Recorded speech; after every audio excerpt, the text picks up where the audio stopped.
कहा जाता है कि जब हनुमान जी छोटे थे तो वे सूर्य को फल समझकर निगल गए थे। बड़ी हास्यप्रद घटना है। तो ये किसी भी घटना को ऐसे चित्रित करते हैं जिसका कोई वैज्ञानिक आधार ही नहीं होता। आइए हम सब मिलकर इस घटना को वैज्ञानिक आधार देते हैं। सूर्य से पृथ्वी की दूरी 14 करोड़ 96 लाख किलोमीटर। अब ध्यान दीजिएगा और ये वीडियो को अपना अपना दिमाग लगाकर सोचिएगा। श्रीलंका से हिमालय की दूरी 2400 किलोमीटर। वापस आना होगा 4800 किलोमीटर। जब हनुमान बड़े थे तो एक रात में हिमालय से लंका तक पहाड़ उठा लाए थे। तो इस हिसाब से उनकी उड़ने की स्पीड होगी 400 किलोमीटर। ये तो ही बात की बात। आते हैं अपनी मुख्य बात पर।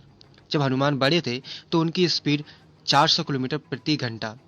अभी हनुमान जी छोटे हैं तो उनकी स्पीड मान लो 300 किलोमीटर प्रति घंटा, क्योंकि बड़ों से छोटे थोड़े कमज़ोर होते हैं। तो बचपन में वे 300 किलोमीटर प्रति घंटे की रफ्तार से उड़ते होंगे।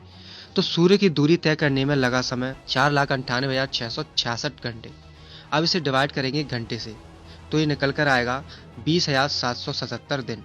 अब इस संख्या को दिन से डिवाइड करेंगे, भैया आखिर समय तो निकालना होगा ना। तो ये आएगा 57 साल। एक तरफ से लगा समय 57 साल, तो सूर्य की दूरी करके लौटने में लगा समय 114 साल। तो अब यहाँ पर कुछ प्रश्न है, मेरा ही नहीं, उन बुद्धिजीवियों का जो किसी ब्रह्मा के मुख से या भुजाओं से या फिर पैर या पेट से नहीं पैदा हुए। पहला सवाल है, जब वो सूर्य से मतलब 114 साल बाद घर वापस लौटे तो क्या हनुमान जी की आयु बढ़ चुकी थी या अभी भी वो बच्चे ही थे? अरे भाई, वो 114 साल बाद आए थे तो बच्चे कैसे होंगे? दूसरा सवाल, जब वो वापस धरती पर आए तो बाकी सभी लोगों की उम्र बढ़ चुकी थी या वो उसी उम्र के थे, क्योंकि समय की मार से आखिर कौन बच पाया है? तीसरा सवाल, जब हनुमान जी ने सूर्य को खाया था तो अंधेरा केवल भारत में हुआ था या फिर पूरी पृथ्वी पर? अगर मान लिया जाए कि सूर्य को खाने से अंधेरा हुआ था तो भारत के अलावा दूसरे देश अमेरिका, जापान, ब्रिटेन, रूस, ये सब हनुमान जी को क्यों नहीं जानते?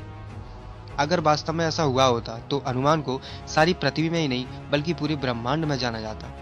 ये सब हुआ है रियल लाइफ में नहीं बल्कि रील की लाइफ में, पाखंडियों की झूठी किताबों में जिनका कोई आधार ही नहीं है। हर पुराण, हर वेद, हर ग्रंथ कोरी कल्पना और झूठ से अलग कुछ नहीं है। आज का इंसान इन पाखंडों को समझ चुका है। हमें पता है क्या सही है और क्या नकारने लायक है। तो अब कोई तुम्हारी कहानियों में फंसने वाला नहीं है।